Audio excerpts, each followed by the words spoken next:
Welcome to this episode of FTK Over the Air. I believe, Lynn, we are on episode 14, so we are just getting started. And sounds about right. Yeah, this episode is a little different for a couple reasons that we'll talk about. But I know we did our episode with Matthew Wharton of ICAC on location, but we were using cell phones. We just had laptops set up in the lobby. We tried to take it up a notch with this one, and we met with Amanda Fields, who's now working with Blue Cross Blue Shield, and we met with Chris DeLeon, who works with Texas Central Bank, and they're former law enforcement.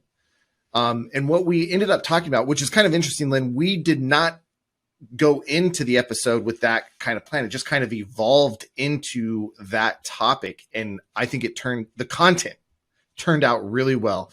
They had a lot of cool things to say, but I need to apologize to them, to myself, and to the listeners. So one of the things that I try to do— You're on an apology tour. Yeah. Here we go. Every YouTuber, every social media person needs their apology video or whatever. So what I try to do, and Lynn knows this, is when I approach like, hey, we want to do this cool thing. We want to do YouTube. We want to do a podcast. We'll try to approach it with free options, open source options at the front. So for example, Lynn and I started this podcast actually recording on Discord because there's some free plugins and it's a free chat thing, and proved the concept to Bill, who is the CMO here at Exterro. And full shout out to Bill and Exterro. They're willing to support us in what we do. So once we did that, we went to Exterro, we went to Bill and said, hey, we need a platform to up our quality. We need an official podcast thing that we can feel comfortable inviting people to, and that's going to have the features that we want. And they're like, you're absolutely right. So we got— All right, we could have either been fired or revered at that point. Yeah. It was a toss up. Yeah. You're either going to say, you're too much of a diva, just we're going to part ways, you guys are ridiculous. Or, yeah, this thing's going pretty well, let's go ahead and get you set up. That's exactly it. And so they got us set up with Riverside, which is our hosting platform that we use now. We're really happy with it. It's got a lot of cool features. It clears up a lot of stuff. I think it's a lot better. Then we had that episode with Matt there at the ICAC conference, and it went really well. And again, doing stuff with free, whatever we had on hand, cell phones, laptops, saying, hey, look at this cool on location thing that we can do. It was a lot of fun. Yeah. Matt had a good time. It was great. So then I went back to Bill and I was like, Bill, this was cool. I think people liked it. I know our guests did. It was a lot of fun. Can we have proper microphones and kind of a setup here that we can set up? And ever grateful for Bill. He's like, yes, that sounds like a cool thing. So we got that. So then we're taking the show on the road. Yeah, exactly. So this podcast, this episode 14, Dan Sumpter and I are going down to Dallas, Texas, and we're going to meet with Amanda and Chris. And I'm like, hey, we've got this new setup. We've got the hardware anyway. So then again, I'm trying to figure out how to do multi-mic, multi-track audio recording for free because I want to prove the concept to Bill and those so that I can justify the business expense. Well, I'm not an audio visual. I'm a forensic guy who is now teaching himself the world of podcasting and YouTubing. And I'm going to be real with you, Lynn. My audio, my mic, something was configured wrong, something input wrong. I was getting caught up in some other mic. My audio sounds like I'm a robot. It sounds like you were stuck outside the building looking in through the window while they were all inside the building recording the podcast. And you were like, hey guys, I'm just going to be outside joining your podcast. I know. Don't mind me. I'm just sitting out here out in the world, trying to talk through the window. So it's a little weird. But you know what? Everybody listening, after about 60 seconds, you don't even notice it anymore. Just go with it. Yeah. And fortunately, it's just my mic for not like 90%. Like everybody else's mic comes through clear. So it's like I sound like a robot, then they come in perfectly clear. And so I don't know what went down, but we had, and again, to Exterro's credit, to Bill's credit, I said, hey, this was a good thing. They really enjoyed it. They wanted to do it again. I need this piece of equipment now to prevent that from happening. And they hooked me up. So we're going to have a lot more on location recordings with different guests. So hit us up at conferences and stuff. I'm going to try to be taking our setup when we go. Yes. You can reach out to us. Yeah. You can reach out to us at ftkovertheair@exterro.com. If you're going to be at a conference and you want to sit down and chat about what you got going on, about forensics, whatever, let's set it up. Let's make it happen, because I'm always looking for cool new stuff. And I think Lynn loves cool new stuff. So it just like meshes, it works together. So totally. So that's my no, it's exciting. Yeah. We're here, and I think we bring some interesting topics to the table, but gosh, nothing compares to having live guests that are out in the field doing the work, literally, law enforcement folks, private sector folks, people who are using our tools and doing all the forensic things. People would much rather hear from them anyway. So yeah, we're taking it on the road. We're working out the kinks. No worries. We'll get it. And this week was really cool. This conversation was really fun, because it's like, what happens when you go to the other side of the fence, right? Oh, the grass is always greener on the other side of the fence, isn't it? It doesn't matter what industry you're in, but you always wonder, like, what will it be? What will it be like to be on the other side? It looks greener over there. And it is different. So these folks that we had on our podcast this week, came from public sector work and then had to move to private sector. And gosh, it's a lot different. And you did the same thing. Dan did the same thing. So it's kind of a neat conversation for you guys to all compare notes on what happens when you want to move again from the public side to the private side, still doing forensics, but it's different. The same, but different. Yeah. I will say, even though I am former law enforcement, did all these investigations, Dan, Chris, and Amanda were in it for much longer periods than I was. So it was more of a way of life for them, more of a just who they are to transition. So it was a lot harder for them, and it was really cool to see them kind of riff off of each other, similar experiences, similar feelings and thoughts when they jumped. And I think it'll be helpful to others as they reach the end of, say, public service and want to continue to do forensics, or they even actually talk about kind of going the other way as well. And so a lot of good stuff there. As with any topic in life, the more we talk about it and the more we share, the better it gets. And you hopefully, again, if you're one of those people that's like, gosh, I'd sure love to make the jump, or I just made the jump and I'm struggling, or I made the jump a long time ago and it would be really fun to hear, their perspective versus my perspective. So no matter where you are in your journey in forensics, I think you'll get something out of this week's conversation. I agree. So let's get over to it. What do you think, Lynn? Yep. Sounds good. Everybody, remember, Justin is in a tin can recording. It's just go with it. It's fine. It's fine. Leave comments on the video. Tell me what you thought. And if you are an audiovisual professional, then maybe send me an email on how I can make it better, for sure. Help us. Yeah. I am by no means above any sort of help. Tech we'll take all the tips. Yeah. Yep. All right. We're going to jump in. Thanks, everyone. And we'll get to the content.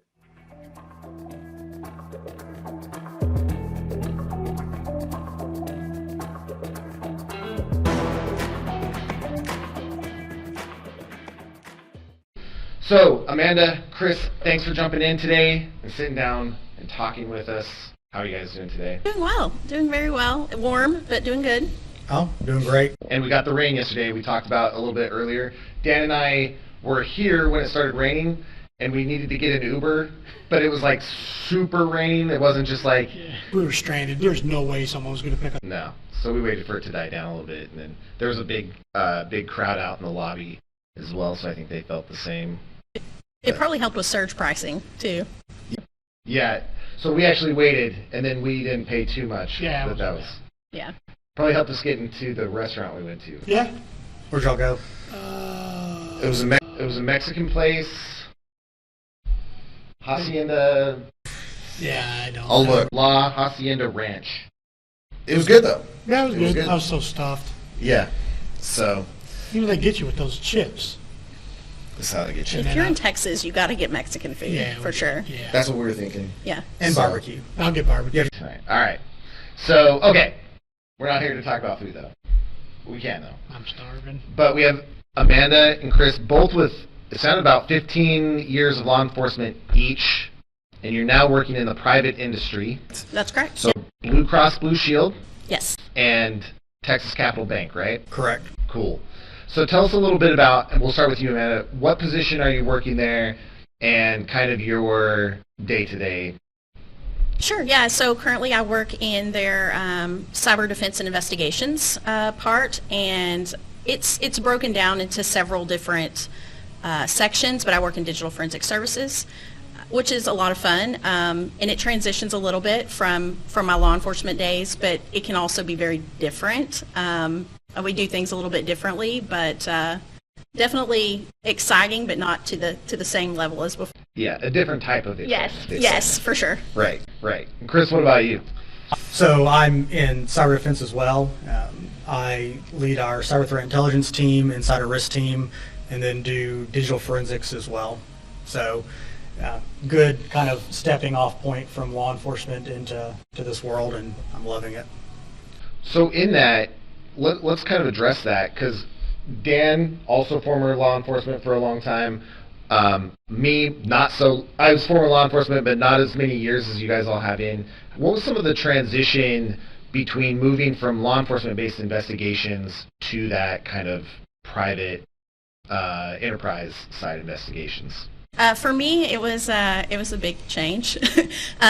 So things are run quite differently than law enforcement, especially in law enforcement. If you want to move up at all, you kind of go backwards. So if you want to promote in law enforcement, maybe from a detective position, you get pushed back to patrol again, and you get put on deep nights, and it doesn't really work that way in the corporate world. You can actually move up. And I also feel like that my knowledge got increased tremendously when I left law enforcement and moved to corporate, because now instead of just doing maybe dead box forensics, maybe a little bit of live triage in law enforcement at crime scenes and stuff, but now I do a lot more sort of dynamic analysis more, a lot of network intrusion related stuff, or forensics across the network. Yeah, that data is coming to you through a tool. You're also not probably kicking down cubicle doors. No, I don't get to kick down any cubicle doors. Handcuffs? No, None of that. No. I cannot say that I miss it either. Yeah. No, I absolutely don't have to agree with you on that. And I think one of the biggest things for me was in law enforcement, from a digital forensics background and ICAC background, ICAC being Internet Crimes Against Children, you were very much in a technical role and a non-technical background. And so there was a lot of times that you spent justifying your job and why it's needed, versus when you come into the corporate world under cyber defense, you are a technical person in a technical world, and they're there to support you. And I mean, you hear, coming from law enforcement, you always worry about leaving law enforcement because it's that guaranteed job. I mean, you're a civil servant, and as long as you do your job, it's going to be there. There's no mass layoffs, things of that mind of you're very much an at-will employee, and so you worry about getting out. But I honestly landed in a awesome position to where, I mean, we all work great together, and we're all trying to just build and learn and just do the great things. So I really lucked out, honestly. So that was kind of a question I had on my mind immediately, and you already just jumped on it. The fear of leaving law enforcement, right?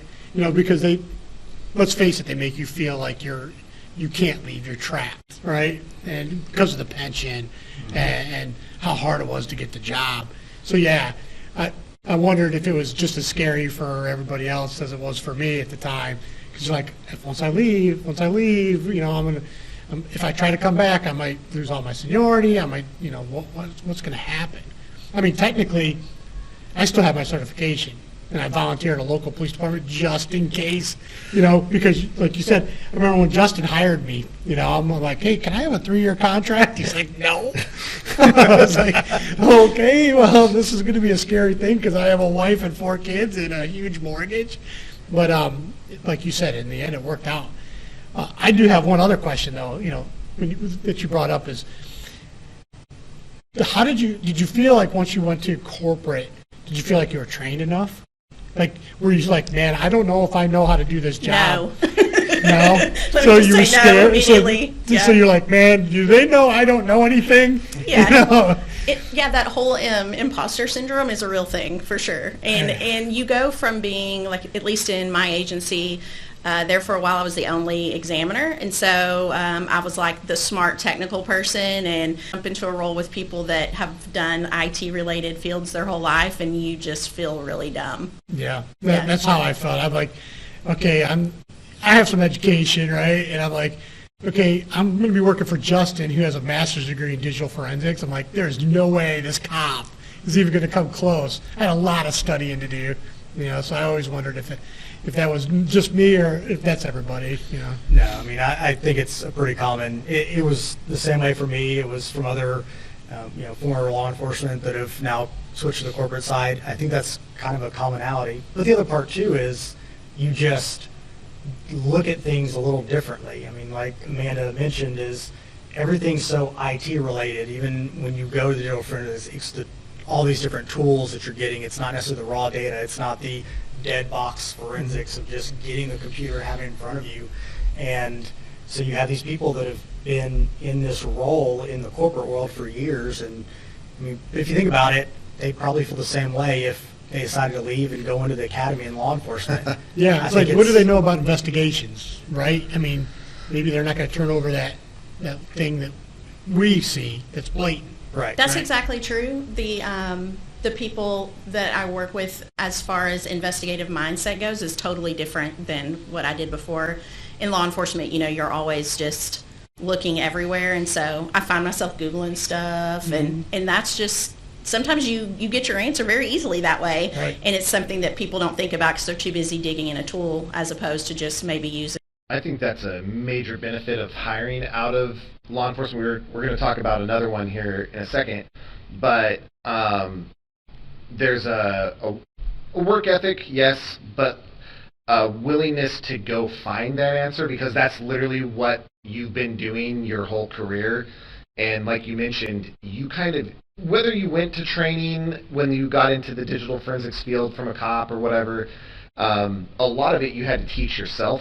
Like, here's this 1-week course, like you went to Opata for that week, and then it's like, all right, you're good, right? You're like, yeah, I learned everything that there is to know in digital forensics in 1 week. And so you get kind of an employee coming out of law enforcement, ICAC, a digital lab in general, coming into private, that has the ability to teach themselves if necessary.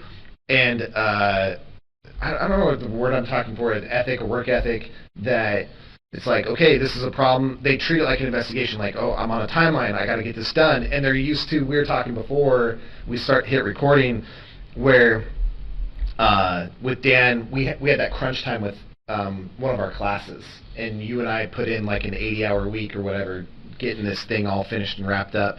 I'm like, this is right when I hired him, so I was like, oh, I hope I didn't like push. He's like, stress you out. Yeah, this was like every week or whatever. And so you have these employees that when they have to work an extra hour or two, it's like, let's just have my contract. yeah. So I think you're getting even if you feel that way, I think you come in to that environment ready to roll, and you're picking things up faster due to the experiences that you've had. And you talked about the things you learned in ICAC, and we were talking before. You talked about communication. So let's talk about how you like to hire, or like to look at anyway. No guarantee you'd be hired, but you like to look at ICAC officers because of certain skills that they gained, even though you're not going to be working CSAM cases, right? Those instantly go back to law enforcement. But what were some of the attributes you liked out of the ICAC officers? So, and like you said, I like to look at them, and a lot of it is law enforcement, for the most part, is not a technical field. And if you look at, everybody is competing for the same people. I mean, if you go to IT or go to information security, the same incident responders that worked for one company, they're trying to hire them to another company, and you only have so many people. So you're left with essentially either law enforcement or military to get your people who are trained, or you have somebody who's coming straight out of college who might have the certifications behind it, but maybe not the work experience. And you give them all a shot, but one just standard that I know from being in that world is you have somebody who has been in a technical field in a non-technical world, so they can't just go to the person next to them and ask them how to solve a problem. They have to know how to go find the answer on their own. Somebody in that field, you're having to justify why you need things, right? And even in the corporate world, you have to justify why you need the manpower, why you need certain tools. Whatever the case may be, there has to be a business case behind it. And most law enforcement, you're not used to making the business case, because the business case is you're there to serve and protect. You're in patrol, or you're in a DFIR squad, or narcotics. They have a caseload that needs to be attended to. Right. So, and even from the ICAC world, you don't always have to make a business case, because everybody knows you have to protect kids, right? It's an important part. But where it comes in is you have to make the business case for why do you need the digital forensics? Why do you need the advanced training?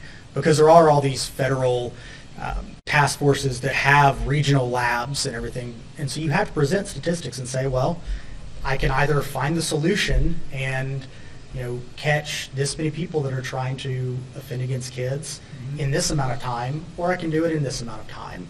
And the training of digital forensics. The other one is we're going to be at the mercy of whichever lab or other agency's doing it. And so that's honestly the same thing with corporate world of you have to justify why you're there, and you have to keep improving and keep finding solutions to innovative problems, right? Technology is always changing. Oh, yeah. You have to think about presentation skills too, because in law enforcement, you're so used to having to have data to back what you're going to present in court, and you have to be able to explain that very technical information to a juror that doesn't have any technical knowledge whatsoever. And that really rolls in the corporate world too, when you're trying to put together presentations and back it with data. So that really translates over well. No, absolutely. And the other part that it comes into is, we were talking about it earlier, when I left law enforcement going into it, when Amanda mentioned it, we knew the law enforcement digital forensic side of it, but we're switching to a new field, so there's going to be changes. Well, you have to have that ability to learn. And when you start looking at the ICAC folks, what are they having to do? Well, they're having to become essentially subject matter experts on how all these social media companies store their data, and how to put it in a readable format when it gets back to you. What do cellular records mean, and how does it change from company to company, and how to do all those things. So, they're very much a jack of all trades that you have to become, and that's crazy. You have somebody that even though they don't know These are just cops. Yeah. Right? Later, you're our new forensic guy, right? It's like, right. what? It's true. Dan's got a pager. Look, he's going to be the new forensic guy. Yeah, it's the person who could fix the printer, and right? You're Exactly. a new person, and so you get those former investigators in there, and that they have the ability to learn, because that's another important part is it's not that you know it, but can you learn it? And you do know they can learn it, because they've done it before, they've proven it. And like Amanda said, it's nothing like attention to detail and knowing how to communicate to a non-technical person when you've got somebody who had to do an investigation, and we all know 3-4 years later something's going to court, and you're having to defend what you did 3 or 4 years later, and it's all based on how much attention to detail you provided in your reports. There's nothing worse going to court, and you got version 5 of something, and then when you go to court, it's like a new artifact. I'm like, yeah, it's possible. Then why didn't you do it? Or the 3 years later when the prosecutor asks you to go back and redo the forensics with the new version. I'm like, do you know how long that took me? Like, this is not a 15-minute. I always hated those return to cases, because even like within a year, 6 months, you look at your report and you're like, oh, I could have probably got some more information on this. I know this new thing now. You're like, well, just move on, you know, like, why didn't I list this? I would do it all the time. Yeah, maybe not that. I didn't then. It sounds cliche, but one of the things, so I do a presentation every year to middle school girls on computer forensics. It's Gen Cyber. I go to the South Dakota location, and the question they always ask is, what should I study or what should I be good at to get into digital forensics? And it's super cliche and a cheesy line, but it's learn how to learn. And because, like, if you go into the law enforcement world, yeah, do you know how to check email? Well, that's good enough to get you through the door, but that's definitely not good enough to do an investigation. And even if you, to the point of the courts, and you're looking back at your report and the versions, you're constantly learning something new as the tech changes, social media changes, cloud repositories, apps, devices. I mean, cell phones. I can still remember you get these books of cables that you had to plug in, and half your cell phone forensics was trying to figure out which cable was plugged in, what chip. T133, right? What, Wiggling it properly? Yeah. you'd have to go find who took the yellow tip and is charging their phone. Yes. Oh, yeah, that made me mad a few times. Hold it just right. Try all Yeah. your USB you ports. balance it on a book. Yep. Yeah. Now it's not so much the collection. Collection either happens or it doesn't. It's pretty binary now with the technology. Now it's like, okay, you've got 600 apps you pulled off of this, and only 25 of them are supported, but you're looking for new social media app 1, and well, you got to go figure out how to look at it, you know.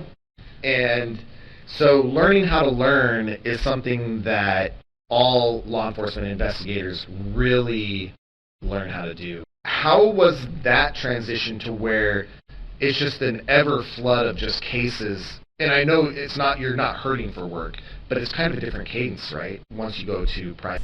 For me, it's really different because instead of it just being me trying to get everything done, I have this entire team of people, and it's split up a lot more.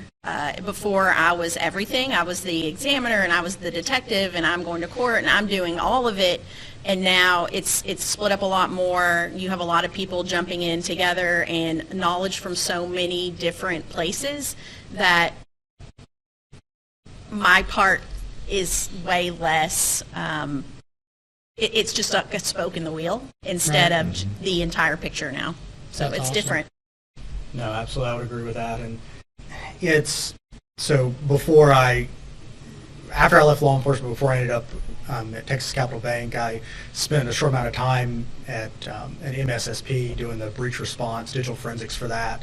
And it just happened that another couple of law enforcement officers were there with me, and we would joke there at the beginning of, you know, at Texas Capital Bank, I spent a short amount of time at an MSSP doing the breach response, digital forensics for that.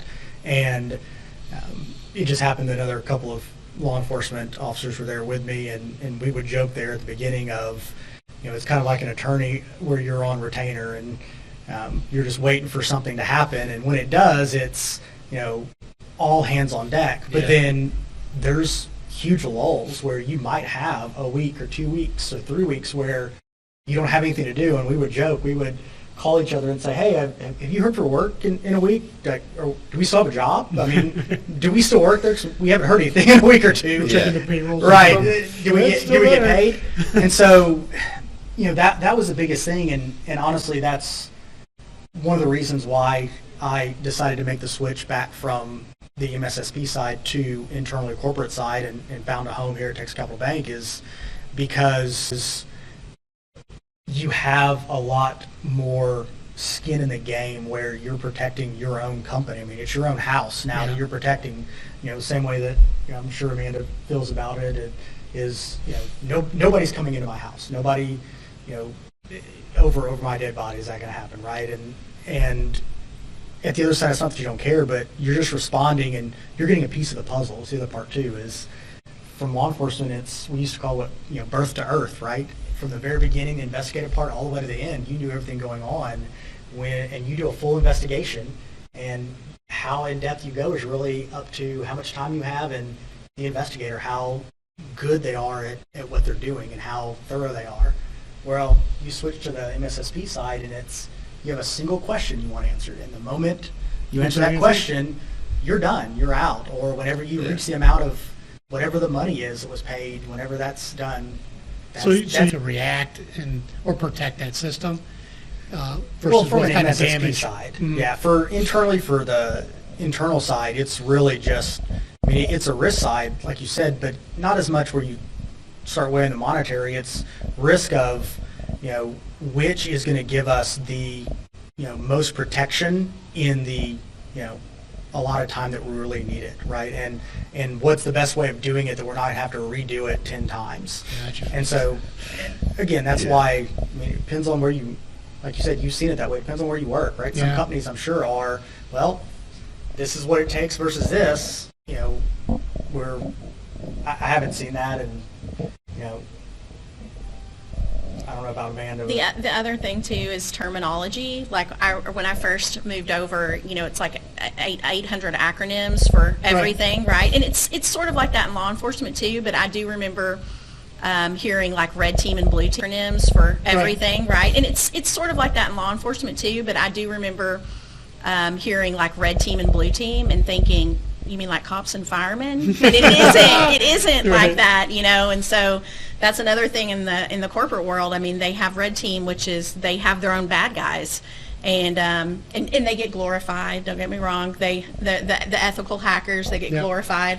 And I make fun of that and kind of joke with it because they have to find one way in, but blue team side, which does cyber defense, you have to find every hole instead of just one hole. So it definitely is a lot, and there's always something. There's always some new vulnerability coming out or some new exploit. There's always something new, and you're constantly behind the curve to try to fix it. Same as law enforcement. So in your organization, you guys don't do outside penetration? Do you guys actually have our own people? Yeah, we have our own internal, and they do too. That's cool. Yeah, we have our own. I mean, like everything else, when you're in highly regulated fields, you'll have your own internal folks, but then you will have external folks essentially coming in and validating that you are doing what you're supposed to be doing, right? Gotcha. Whether you want to or not. Right. Yeah, and so, it's the defense attorney 3 years later comes down the road and says, make sure you did what you did, but, a lot more, kind of. So did you think that when you transitioned over that you would be getting into that kind of stuff instead of, because you said your team's broken up into different elements. For sure. So when you have this forensics, but now it's like, wait a minute, there's incident response, there's cyber defense, there's ethical hacking, Yeah, so it is for us, it's split up, but digital forensics is so much more than just getting a machine and imaging it. So, I'm digging in a security tool and I'm looking for artifacts in there that I can tie back to another security tool that I can tie back to like a data lake so I can get raw data. And so you have a million tools that you have to piece together, kind of like how you would have in law enforcement when you just have a whole bunch of different clues that you would put together. It's sort of the same way. You're digging in your own world. So when you get to, let's say, you get to a point where you're like, okay, now I'm outside my skill set. Is there yes and no. Grab somebody and say, hey, let's pass this to you, or do you ask for help, or do you go to Google? Like, what are you Google. doing? Like, I would say I Google first and ask later. Yeah. So a lot of times, if I don't, there's so many different coding languages, so you never really know what you're going to find when you start digging and stuff. And so, and there's so many different ways to encode things where you're trying to, you're constantly trying to decode stuff that's in there, where you're just throwing a little piece of code into Google to be like, what comes back when I look at code every day, and I'm like, hey, what is this? But we always try to get it on our own before we ask for help. So I bet, was it a positive adjustment because we talked about the whole cradle to grave, and you talked about spokes once you moved, and was there this initial point where you're like, I've got to figure this out, and somebody was like, hold up, that's not your gig, just send it over? So I run into that sometimes because I am investigating a security incident, period. And I was so used to doing it all. So when I start seeing people that maybe have like a policy violation, and they're like, you don't have to investigate the policy violation. Like, that doesn't matter. You just need to make sure that the security incident is handled. So yes, I run into that pretty regularly. Yeah, it was kind of, not in the security field, but so Access Data got bought by Exterro. Access Data was a very lean ship. Like, we had no more people than we absolutely needed, so it was very much like, even though I was in training, I may have to help IT I may have to do part of my own IT work in the training department or something. Then we came over to Exterro, and people were like, why are you, like, you don't have to do that. We have somebody that'll write that. And even within marketing, it was like, we'll have somebody that will build that graphic. You don't, and so it was a transition in that way. I wondered if it was the same there, like with the policy. Like, no, we have another team for that. Yes. We just need you for this one little thing. Yes. Yeah, I run into that pretty regularly, and our tools are always evolving, and we're always having to tune them and set them, and we have a whole section that does that too. So you can find something that needs to be tuned, but you don't flip the switch, someone else flips the switch. So it can be interesting. Yeah, I think I had kind of the opposite reaction just in law enforcement, going from a large department with almost 3,000 officers there, and then plus probably 1,000 civilians, to where we have people that do individual stuff. To the last couple of years of my law enforcement career, switching to a small department, and the first few months and Amanda's laughing, I can see her face, they'd say, well, you have to do this. I don't know how to do that. We had people that did that for us. I mean, I forgot that. Yeah. Forget it. What do you mean we have to do that? Right. You don't have somebody that comes and collects that for Yeah, you? when you had to do your own crime scene. Yeah, and that was the biggest one, is when we had crime scene at my first agency, and you just got on the radio and called them out, and Tech came out and handled it all, and you let them handle it. They took it all back, and we're done. And then get to the smaller agencies, and it becomes, well, you got to do that on your own. I have no idea how to do that. Right. Yeah. So, I mean, it was a little more norm for me when I got in the corporate world of having that individual just from a bigger agency. So Yeah, it is funny how they have different regulations or policies in the corporate world. I remember making my first PowerPoint or something for training, and they're like, hey, you used the wrong font or the wrong color. I'm like, what? They got that? That's a thing? The They had a lot of 2022 that. version versus the 2021. Yeah, we changed the font.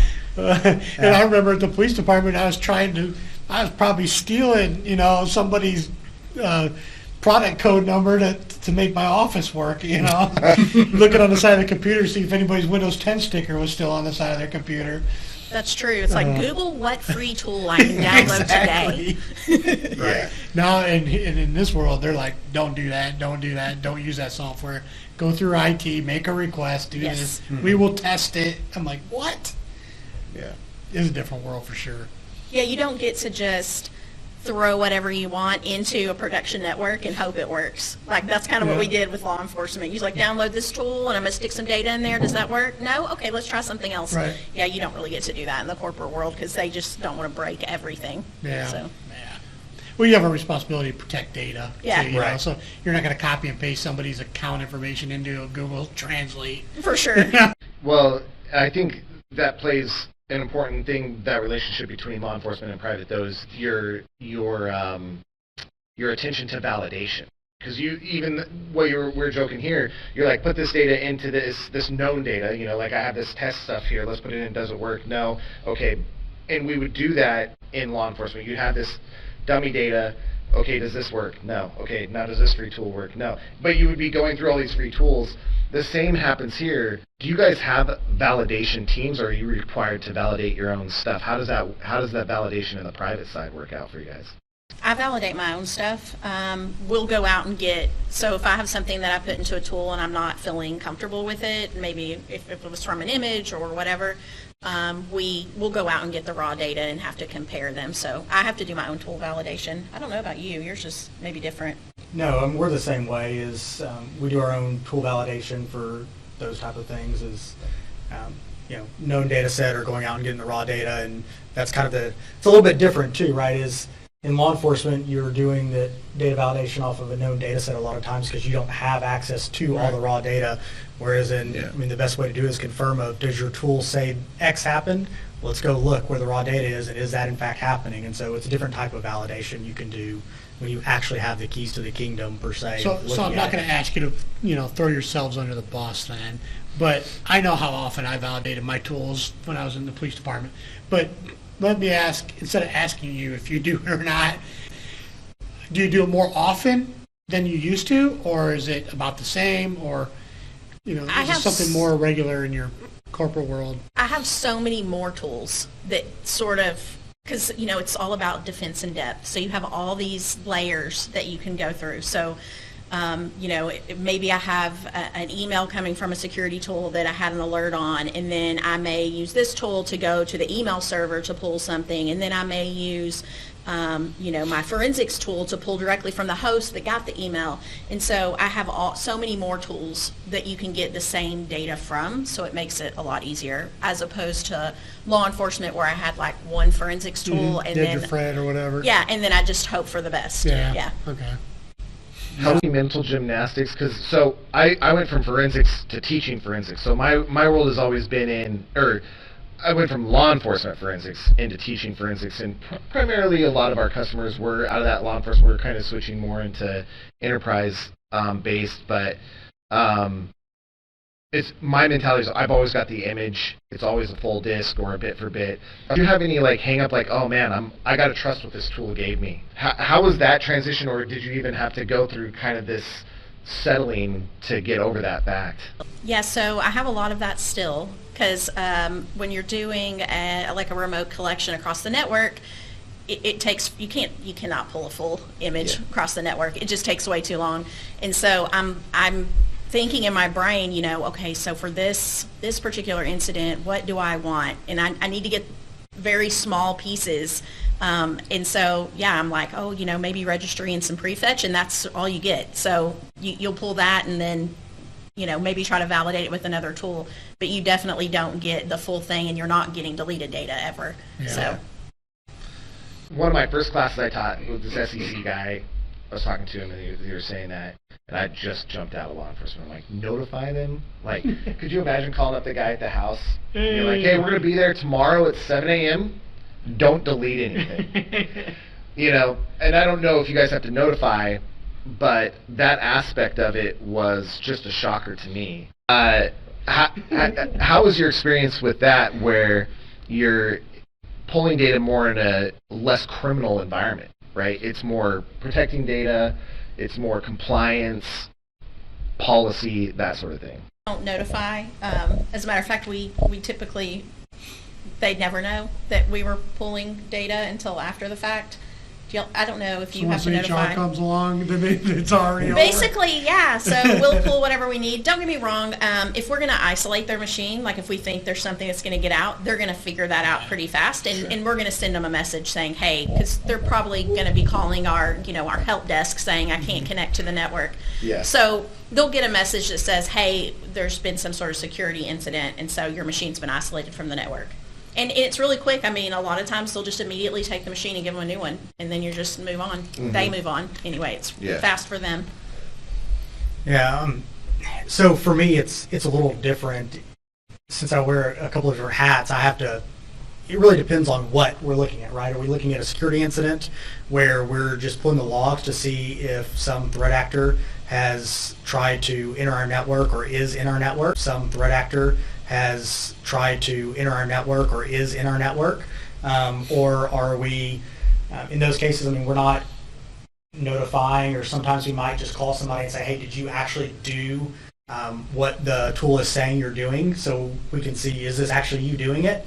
The other side is if it's something where we believe it is malicious, or even if it's not malicious, it's somebody that's breaking some type of policy that creates some risk for our environment, then we're not going to notify them. We're going to do the investigation, kind of determine the root cause of it, and then essentially we do handoffs similar to law enforcement where we didn't make the decision, we just gather the facts, and in the corporate world you hand it off to, for us it's HR, and HR makes the determination of, So you don't get to sit down and do the interviews. You know, that's what's, because that was, working ICAT cases, right? Every single guy I ever sat down, I don't know how it is in the corporate world. I don't know if they actually sit down and tell them themselves, or they don't even need to because either they're fired or they're not, right? So. Yeah, we don't do the interviews for us. Our incident response team does the interviews. We'll help out a little bit. We'll pull data and be like, hey, these are the questions you may want to talk to them about. And so usually it's just like in law enforcement, they know the answer before they ask the question, and they just want to see if they're going to own up to it or not. That's what I miss. I just miss those interviews. Yeah. Oh, man. Where you're sitting out front and talking to them in the front of the car, and their computers getting walked out in front of the car as they're looking at it. You just want to tell me what's going on, man. Yeah. I worked at home before COVID. That's just, so nothing really changed for me. With your organizations, pretty much every organization at some point sent a lot of people home. I don't know if you're coming back, but how did that impact how you're regulating and monitoring your network? And everything's going to the cloud. That's the best way. And a lot of, I feel like it's going old school, because there's a lot more thin clients now. People are just getting a very, basic machine, and then they're just remoting into the machine that they would use for work. And so I would say a lot of it's in the cloud. For me, they consider me hybrid, but I'm primarily at home, and I can do everything but an actual physical disk image from my house. So it's nice, actually. So the equipment you have at home, is it as robust as it was in your police lab, or are you logging into another computer that could do that stuff? Yes. Okay. Yes, I'm logging in. I have a forensic machine that I log into. So yeah, I'm still connecting in, and we still have our server and all the same things. I actually didn't get to have a server in law enforcement. We were too poor, but yes. Yeah, so I do access my forensic machine from home. I was part of the MSSP, and so we were doing remote collections for customers anyway, and so all of our stuff was work from home, remote. Now with Texas Capital Bank, leadership is in-office environment, and then our actual subject matter experts, they have a hybrid environment. what about your end users, or your clients, or your people outside of the security teams? Has it impacted your ability to respond to them, or did you guys have to change the way you looked at protecting your network because they have been sent out? That's actually a really good question. So I think you definitely have to look at it differently, because a lot more, you heard everybody talking years ago about two-factor authentication, MFA, turning it on, and some did it, some didn't, not a big deal. Or when everybody's in office, they're connected to an actual port on the network. Well, when you're not, you start worrying about VPN connectivity, and MFA becomes a very, very important thing, single sign-on, so you're not having to type in all these passwords that are cached in your browser, that somebody gets through a vulnerability of Google, gets to dump all the cached passwords and now access them, things like that. So those type of things become even more important. The old way of doing it is, for the most part, getting in, all the people who were logging into all these tools and all the files, it was easy to tell. I don't want to say easy, but there weren't as many people external to your business that were trying to log into all this stuff. Now, you might have the entire workforce that's logging in from all of these different IP addresses everywhere. Yeah. And so it becomes a lot more important of just knowing and being able to control who's actually who they claim to be, right? Imagine all those event logs. You normally, before all that COVID stuff, your event logs for remote connections were minimal, and now it's everybody. It's everything, right? Yeah. Yeah. Man, how do you keep track of that? You learn how to grep search. That's how I do it.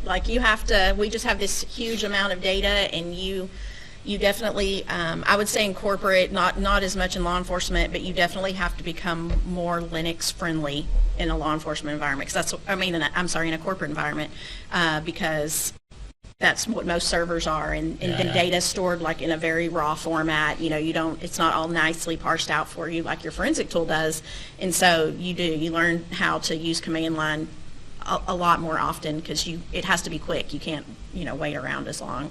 Yeah, I mean, I would say not just Linux, but servers, period. I mean, You got to learn about, Probably 98% in the ICAC world you're dealing with is cell phones and actual home computers or a laptop from a business. If you walked into somebody who had a home server, you knew that was a bad day. I mean, you walk in, there's just wires everywhere, and there's, hey, I'm calling in sick tomorrow. We've had a few of those. Now it's everything, and forensics, you have to approach forensics on servers completely different than you do on desktops. Knew what PowerShell and Active Directory. I was like, what? What's that? There's permissions for things? Yeah, what is that? Group policies? What? Yes, it's very different.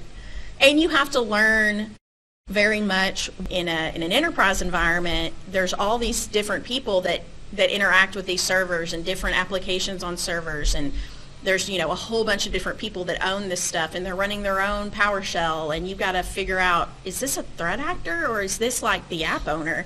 And so it's a lot more data and a lot more digging, I would say. With things like zero trust, high trust, there's all the different trusts, or lack of, I should say, zero trust. Do you find, obviously it's made it better because of the tight controls, but when you're looking at remote employees, how have departments like that managed the difference between usability? Okay, you're no longer plugging into a specific port, you're going to be at home or you're going to be at Starbucks, let's be honest. And how are you playing the balance between these high-level security processes and additional? For us, if you're on your company machine and you're not physically connected to the network at work, then you can't do anything without a VPN.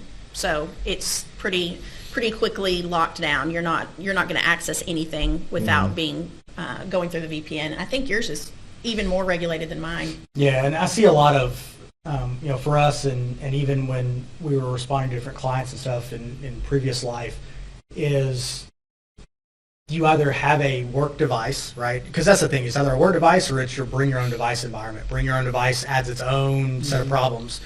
But whether it be bring your own device or your company device, one of the ways that I see a lot of solutions that is, it's either, like Amanda said, signing in from a VPN, and therefore you're a trusted user. A lot of people are going to, a lot are even going to VPN always on, right? Solutions that is, it's either, like Amanda said, signing in from a VPN, and therefore you're a trusted user. A lot of people are going to, a lot are even going to VPN always on, right? Even if you plug in at work, it's VPN always on to get into it.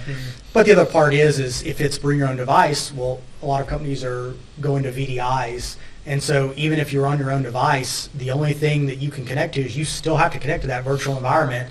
And that virtual environment, you're not getting things out of it. So I think that's kind of a better way that a lot of people are going, like you said, Amanda, is going to the cloud, right? If you've got remote workers, that's the other thing, is how do we ship a computer out to them, or how do we get it back if they quit or they're fired or whatever the case may happen. We've got this $3,000 machine that's sitting out there somewhere we want back. Well, if we issue out VDIs, and we just cut those off whenever we need to, spin up a new one, and it's a lot more controllable with that. So here where the issue is managed machines, I'm like, I can't even put an app on my delete the shortcuts off your desktop. Same for me. That's it's so different. hard to adjust. Yeah. And then, like you said, where we have to explain our case on why we need to have the ability to have these computers for like my training classes. I need to be able to install Imager. You need administrative privileges to do that. So that was really hard for those IT guys. Were like, why? We can do it right here. We can do it. No, I don't have the ability to do it. So there was a lot of, back and forth until I think we both settled, right? I think there's some middle ground. Middle ground, yeah, exactly. Yeah, my company issued machine is very strongly regulated. My forensic machine, of course, never connects to the company network, so I don't have to worry so much about the things that go on that. But the company laptop, I can't really do much on. Yeah, and we're the same way. Is our forensic machines, They're not an approved device, so they don't have the VPN on. They can't connect to the network, anything of that. But even from that side, it is a little different where I have to get approved, and rightfully so, get approved the software I'm going to put on it, because you start worrying about stuff like the EULAs, right? Yeah. And law enforcement, a lot of the free software we put out there, it's the EULAs, if you're using it for law enforcement or not a corporate purpose, then you can use it as an individual person. Well, now I'm a corporate entity, You lost that ability to use that software. yeah, so now you have to buy it, and Right. and so there's a lot of that, and making sure the updates happen and everything. So Vulnerability scans. right. So there, even if it's not a device that's connecting to the network, if it's a device that essentially we're putting our name to and say we're using for some type of business function, there's other considerations that you didn't think about that in law enforcement. Yeah. So to kind of start to wrap it up, we've kind of gone through various stages of investigation, bouncing around. Reporting is kind of where, even in the corporate world, how do your reports, if they do, differ from what you're doing now versus how you wrote a report when you were doing law enforcement-based investigations? My reporting's totally different. So law enforcement, I could easily have a 50-plus page report that I did because I had to explain so far down to get understanding. Now things just go like in the security ticket, and everybody in IT kind of knows what I'm talking about. So I don't have to be really as detailed. A little more when it comes to, actual forensics artifacts that they're not used to having to dig in. But it's so one little piece, it's just this part of a security incident, and I don't have to, I can look at one day as opposed to looking at an entire machine's history all the way back like I did with law enforcement. Put all the stuff, the drive geometry. And yes, none of that. I validated this tool prior to using it. And yep, no, we don't have to do any of that. So the reporting, I would say, is easier. Yeah, I would agree it's easier too, and it's faster as well, because even though we know what happened that one instance, what we used to investigate usually wasn't the first time that occurred, right? So you're trying to get the history of it.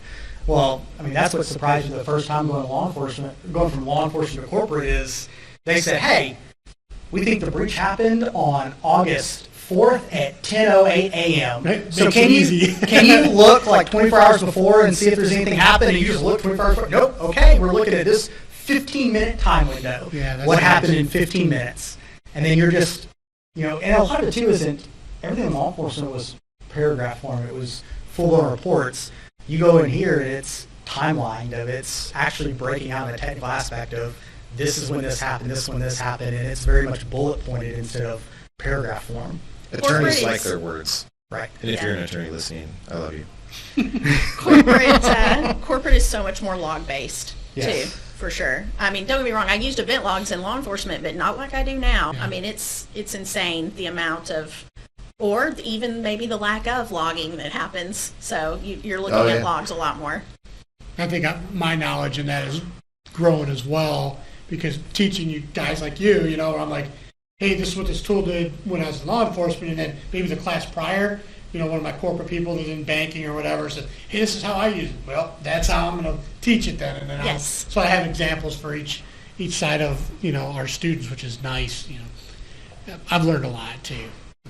Yeah, that's the nice thing about forensics, and honestly, that's what's awesome about switching over to law enforcement is, man, like you said a minute ago, is you were the subject matter expert going in, and it's actually kind of nice going into environments and you're not the smart person anymore. It's nice to go in and say, I have all this I can learn. Yeah. And it makes it enjoyable, because if you're not, if you're not learning, move on and find something else to do. Exactly. Yeah. Right. And so that's why I love this field, right? There's always something new to learn. There's always some new tool, tip, and trick. And like law enforcement, right?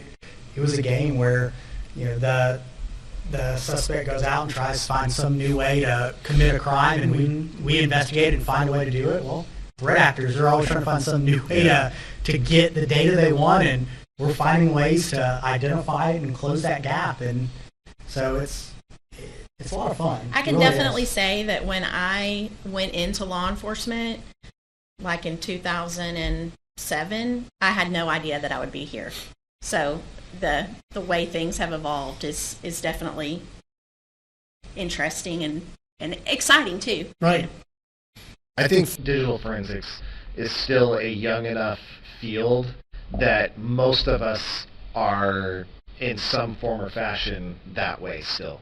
Oh, I never expected to be in forensics or here. It's a and maybe a lot of fields are that way, but I think especially forensics, I did in a way, but I started to go to just be a police officer and then got diverted into it very early on. But a lot of us go in to be a police officer, and you're working for a bank, now you're working for Blue Shield, now you're working for a software company, and you're like, what? How did I get, how did it end up in this spot? But as the stuff we've talked about, you learn how to learn, you learn this new tech, you learn how to be flexible, I think you hit the nail on the head when you said you got to constantly learn.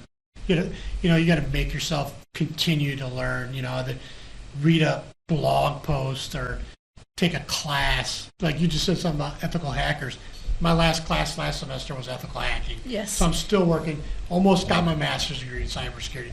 But if you stop, then you can get stale. Mm-hmm. And we see that a lot. We see, the worst thing I want to do, or I want the people that work for me, is I don't want them to teach old stuff. So I don't want them to be stale. And so if I'm trying to stay on top of it, I want them to try and stay on top of it so that, our students get fresh material, or at least, as fresh as possible, So that's my hurdle of making sure our curriculum, evolves with our tool. I think that's another way law enforcement, like you were saying, you really like to hire law enforcement. I think we're just very inquisitive people naturally, and I think that really lends itself well into tech because you're wanting to find something all the time, and so it keeps you kind of on the edge. Yeah. Chris, Amanda, thanks for coming in. Anything you want to add on the way out? Appreciate the opportunity. It's been great. No, thanks for taking time out of your week. Absolutely. It was a lot of fun. I can always talk about forensics. Well, then we'll have to do a sequel next time we're down. So thanks, Dan, for joining me, and we'll talk to you again. Appreciate it.